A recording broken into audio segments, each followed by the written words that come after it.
me humble before him that I might serve him with the right attitude and the right heart. He had worked hard, but his heart wasn't in the work. And that can happen to us in the church. We can work hard, but our heart isn't really in the work. And it manifests itself in our attitude. It manifests itself in our attitude. If we have an attitude that can't nobody tell us anything, our heart is not in the work. It's really not in the work. We're working hard, but our heart really isn't in the work. And it's obvious here in this text, not even his father could tell him anything. The father to whom he was indebted couldn't even beg with him and plead with him to come into a party. And he told me how hard he was working for his father. So in this text, we see that he had no real respect for his father. He feigned respect. He appeared to be respectful. It was an outward veneer of respect. It wasn't outward rebellion like his prodigal brother, but it was rebellion nevertheless. And when forced to show, it manifests itself. I ain't coming in. Even if you beg me, I ain't coming. I ain't going to do what you tell me to do. Because I deserve to be treated better than what you treated me. When people that have authority over us and we can't listen to nothing they have to say, our heart is not in the work. Whether it's on the job, we ain't going to be there long. See, we get away with stuff in the church we never could get away with on the job. See, we come to church, we're going to do what we want to do. Ain't nobody going to tell us nothing. I don't care what nobody says. I'm going to do what I want to do. He can't say nothing about it. He can't do nothing about it. Well, you're right. I can't do nothing about it, but God can. And when we cannot listen to nobody, we might be working hard, but our heart is not in the work, and it manifests itself in our attitude toward authority. It manifests itself right here when this boy is just him and his daddy, and he can't do the one thing his daddy asks him to do. Just come in to the party and act like you're having a good time for my sake. He wouldn't do it.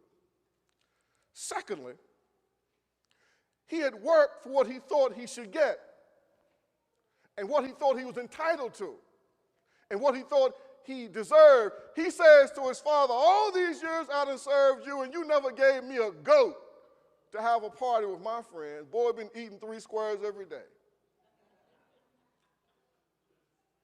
You ain't did nothing for me. Some of you parents will say amen because y'all done heard that. Kids got a nerve to say you ain't did nothing. To that, I can't even respond. On that one, when I hear that one, I just remain silent. Because I know if I respond to that, it's not going to be sanctified. So I just leave that one alone. I just turn and walk away from that one. Just let it go and let the Lord deal with it. He had worked for what he thought he should get, not out of service to his father. A servant does not work out of thinking what they can get. A servant works because they're committed to the master.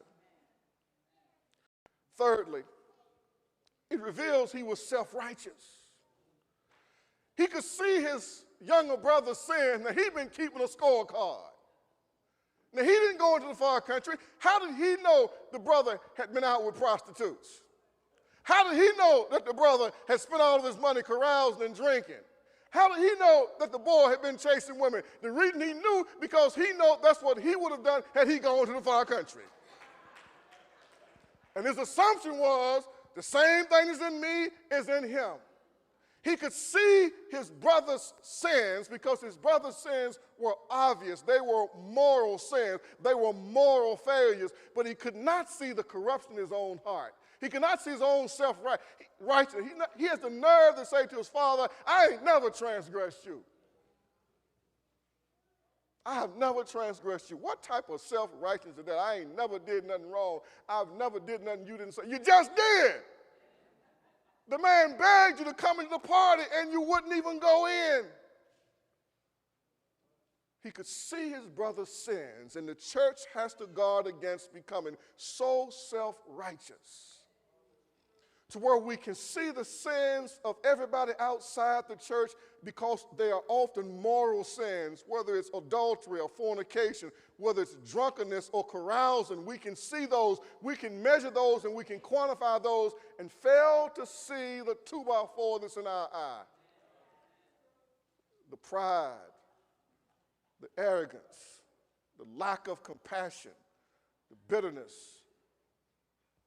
resentfulness, unforgiveness. Well, I'm going to hurry up and quit. Fourthly, his response to his father's plea to come into the party, it shows how prideful he was. How prideful he was, that he had put himself up on this pedestal, that there was no one up there with him but him. And so everybody else could go in, but he couldn't go in. Fifthly,